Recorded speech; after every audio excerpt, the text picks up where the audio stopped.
Bonjour à tous. Oh, la vérité est en train d'éclater. Ceux qui nous avaient dit le plan de relance européen, il est formidable. D'abord, il nous coûte beaucoup plus que ce qu'il nous rapporte, hein. Je vous l'ai déjà expliqué, on va y revenir. Mais ça y est, les contreparties bruxelloises sont officielles, notamment la réforme des retraites. La Commission vient de dire à la France, les retraites doivent être discutées et d'autres choses. Et en même temps, on voit le projet Hercule de démantèlement d'EDF, exigé également par l'Union européenne. Et nous voyons en face la complicité, le mensonge et la trahison de Macron et de nos gouvernants.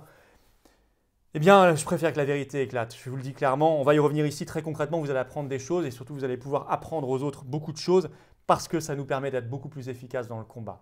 Et c'est au moment où l'Union européenne est quand même affaiblie dans cette crise Covid, hein, sur son idéologie, sur son opacité, sur son inefficacité, et bien qu'il faut porter le coup fatal. Voilà. Cette idéologie est aux abois, donc elle fonce, elle fuit en avant, c'est la fuite en avant, et nous en face on doit attaquer. On va revenir sur tout ça aujourd'hui, notamment ce chantage, ce diktat de l'Union européenne concernant le plan de relance, les réformes structurelles comme ils disent, et la réforme des retraites. Il faut résister face à cela et être extrêmement clair et offensif sur ces positions, ce qui est bien, vous le savez, la ligne des patriotes. Justement, signer et partager la nouvelle grande pétition nationale que nous avons lancée hier. Tout rouvrir tout de suite. Toutes nos libertés tout de suite. Fin du masque obligatoire. La pétition se trouve en lien sous la vidéo en description. Je vous invite à la signer, à la relayer massivement, faire pression comme nous avons su le faire avec succès grâce à la pétition sur le passeport sanitaire, même si je sais que le combat n'est pas terminé. Dès samedi 15 h, on commencera à remettre à Véran les premières signatures qui sont déjà extrêmement nombreuses. À vous de jouer. Justement, sur les rassemblements, je vous ajoute 3 villes supplémentaires pour les rassemblements anti-Corona-Folie organisés par les Patriotes ce samedi 13 février. Tain-l'Hermitage à 13 h, Parc du Sheila, rue des Bessards. Amiens à 11 h, place de l'Hôtel de Ville. Et Lyon à 15 h, Parvis René Richard. Et moi, je serai à Paris, place Pierre-Laroque ce samedi 13 février à 15 h. C'est dans le 7e arrondissement sous les fenêtres de Véran. Venez, faites venir, venez extrêmement nombreux. On prendra tous la parole. C'est important d'être réunis, c'est important de résister. Et vous devez le faire avec nous. Ne plus hésiter un seul instant. C'est maintenant que tous les combats se jouent contre l'Union européenne, contre la dictature sanitaire, pour la liberté, pour la France. Le lien pour adhérer, réadhérer ou faire un don défiscalisé aux Patriotes se trouve sous cette vidéo en description. C'est facile à atteindre. Et vous vous renseignez, c'est défiscalisé et c'est un moyen extraordinaire de rejoindre cette famille et de nous aider à mener toutes les actions que nous menons de plus en plus nombreuses. Le lien pour adhérer se trouve également en commentaire épinglé et en fin de vidéo, vous pourrez cliquer directement sur l'écran pour rejoindre les Patriotes, avoir ce passeport, cette carte orange d'adhérent, ce passeport vers la liberté, la résistance, vers la France. Allez, bienvenue d'avance aux Patriotes, bravo à ceux qui nous aideront aussi par un don. Et vive la France, on va se battre. On va se battre, on va commencer par regarder ce qui se passe du côté de l'Union européenne, ce diktat. Oh, j'avais prévenu très tôt. Dès la finalisation de cet accord du 21 juillet à Bruxelles, reportez-vous aux vidéos que j'avais fait le jour même et ensuite dans les mois qui ont suivi, j'avais expliqué que c'était une mise sous tutelle déguisée de la France en échange d'argent. Sachant que nous-mêmes, nous ne sommes même pas bénéficiaires, puisque nous allons récupérer 39 milliards d'euros, mais que nous nous engageons sur 80 milliards, le double, pour récupérer ces 39 milliards. Donc c'est vraiment l'arnaque absolue. Et certains nous disent, oui, mais on peut emprunter à des taux moins élevés sur les marchés grâce au fait qu'on passe par l'Europe. C'est faux. Nous pouvions avoir des taux au moins aussi intéressants, voire plus bas, sans passer par l'Union européenne. Ça a été démontré par les économistes. Donc tout ça, c'est de la pure idéologie. Alors Marianne, le journal Marianne du 9 février nous apprend ceci, que justement ce 9 février, le Parlement européen a voté un règlement européen sur ce plan de relance européen qui vise à mettre en musique justement cet accord du 21 juillet de Bruxelles. Alors ce règlement européen, il a été finalisé le 22 décembre dernier et donc voté ce 9 février par le Parlement européen. Et il prévoit explicitement qu'en échange de ce plan de relance, les États, les gouvernements doivent prendre des mesures structurelles, comme dit Bruxelles, en reprenant les préconisations déjà faites dans les grandes orientations de politique économique, les fameux GOPE. Notamment pour la France, on y trouve la réforme des retraites. Et effectivement, un porte-parole de la Commission européenne s'est adressé au journal Marianne et a déclaré ceci concernant la France, les retraites doivent être discutées. Par ailleurs, ce règlement européen prévoit que les plans nationaux, donc qui seront la déclinaison de ce plan de relance européen, doivent être, je cite, cohérent avec les défis et les priorités identifiées dans le cadre du semestre européen, c'est-à-dire les recommandations annuelles de la Commission européenne aux États membres, dont la France. La boucle est bouclée.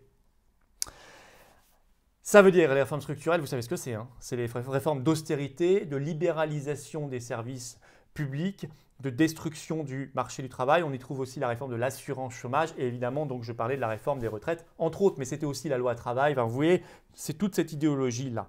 Alors, une fois ce règlement adopté, les États membres auront jusqu'au 30 avril 2021 pour rendre leur copie, leur projet de plan national à la Commission européenne de Bruxelles.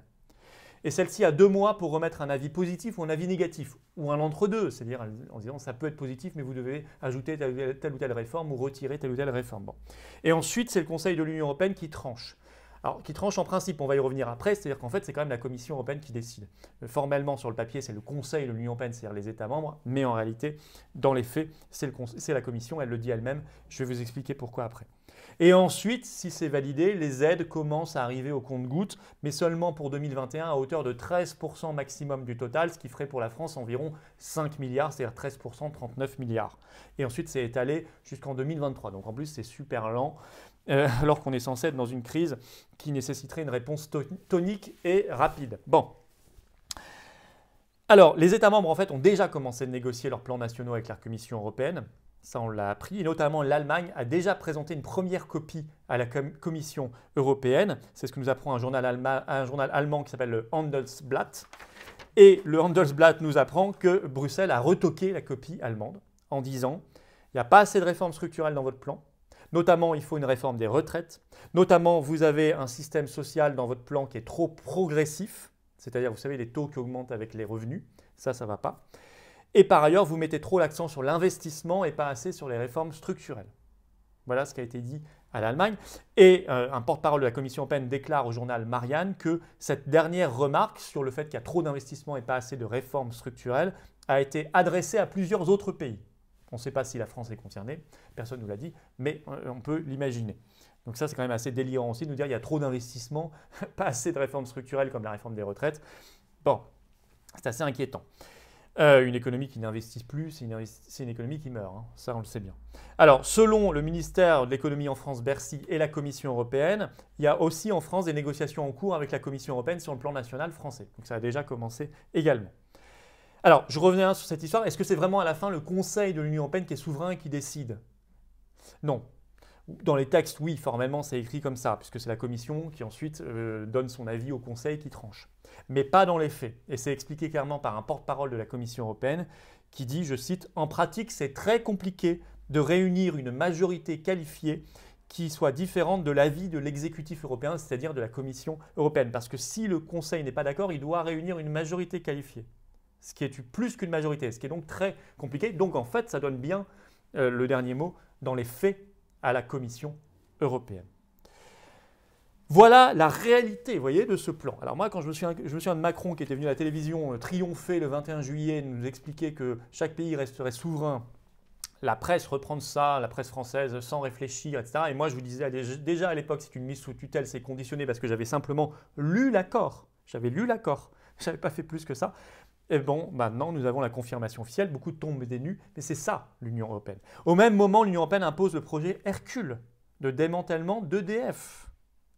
Il y a eu ce 10 février une 5e journée de grève des agents d'EDF avec notamment une mobilisation devant l'Assemblée nationale. Alors c'est bien de faire de ces mobilisations, c'est fait qu'on en parle dans la presse, hein, vaut mieux qu'on en parle que plutôt qu'on n'en parle pas. Mais le problème, c'est que moi j'ai écouté les chefs syndicaux, c'est beaucoup la CGT notamment, et quelques politiques comme Adrien Quatennens de la France Insoumise qui étaient dans cette mobilisation. Bon, ils parlent vaguement de l'Union européenne, ce serait difficile de ne pas en parler, mais ils n'appellent jamais au Frexit, ce qui est pourtant la seule solution pour échapper à ce démantèlement de nos services publics et d'EDF en particulier. Quitter l'Union européenne. Ça, ils ne le disent absolument jamais, jamais. Alors justement, donc, ce qui est intéressant, c'est que ce 10 février, devant la Commission des affaires économiques du Sénat, le PDG d'EDF lui-même, Jean-Bernard Lévy, a lâché cette phrase incroyable.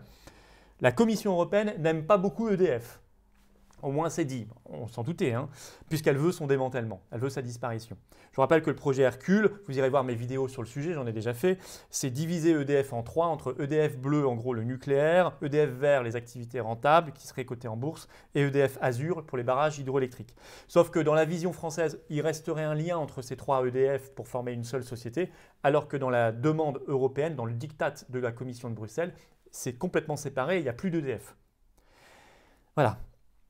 Alors la seule solution pour éviter tout ça, c'est de sortir de l'Union européenne. C'est de sortir de l'Union européenne. Ce plan de relance épouvantable avec les contreparties, ce projet Hercule d'EDF, c'est de quitter l'Union européenne, le Frexit. En fait, l'Union européenne est en train de tenter des diktats et des coups de force parce qu'elle est très affaiblie. Je vous l'ai dit, hein. Dans cette crise Covid, j'ai fait des vidéos, elle est très affaiblie. Son idéologie sans frontières, son opacité, ses conflits d'intérêts, le drame le scandale du Remdesivir, son inefficacité totale. Même Ursula von der Leyen, la présidente de la Commission européenne, ce 10 février au Parlement européen, a reconnu de graves échecs. Hein. Donc elle est aux abois, donc elle tente de foncer contre les États. Alors, il y a deux stratégies. Soit on se soumet et on essaie de négocier avec elle ou de prendre une place. C'est la stratégie Salvini en Italie. Je vais y revenir dans un instant. Soit on en profite pour l'attaquer encore plus frontalement et se libérer de tout ça. C'est la stratégie des patriotes. Et d'autres, dans d'autres pays. Dieu merci.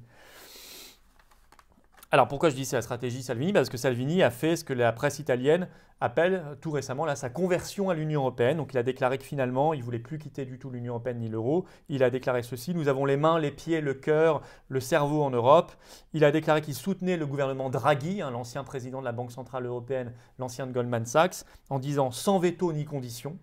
Et il a ajouté cette phrase: si l'on me propose un ministère, je ne me défilerai pas. Bon, voilà. Alors soit il y a la stratégie Salvini, suivie en France par le RN, hein, qui a renoncé aussi au Frexit, et tout récemment qui a renoncé à la sortie de Schengen, à la sortie de l'OTAN, à la sortie de la CEDH. Soit il y a les patriotes et d'autres qui profitent de cet affaiblissement idéologique de l'Union européenne pour attaquer, qui refusent ces contreparties, réforme des retraites, projet Hercule, etc., qui exigent le Frexit, clair et net. Sortir de l'Union européenne, sortir de l'euro, profiter de ce dévoilement de l'Union européenne et de son affaiblissement pour l'achever. Voilà, la détruire. La détruire, ça veut dire faire vivre l'avenir, faire vivre la liberté, faire vivre la souveraineté, faire vivre la France. C'est notre projet. Alors moi, je vous attends. Signez la pétition ci-dessous, hein, tout rouvrir tout de suite, parce que se battre pour notre liberté personnelle, c'est aussi se battre pour la liberté de la France et le Frexit. Et puis venez ce samedi 15h, place Pierre-Larocque, sous les fenêtres de Véran à Paris. J'y serai samedi 13 février. C'est extrêmement important. Rejoignez-nous. Rejoignez-nous. Le lien pour adhérer ou réadhérer ou faire un don aux Patriotes se trouve ici, là, sous la vidéo en description. Il y a différents liens. Le lien pour adhérer se trouve ici en cliquant directement sur l'écran et également en commentaire épinglé. Ça, c'est la carte orange. C'est la carte orange, c'est plus que ça. C'est le signe de ralliement aujourd'hui des résistants pour la liberté, pour la France. Vive la France!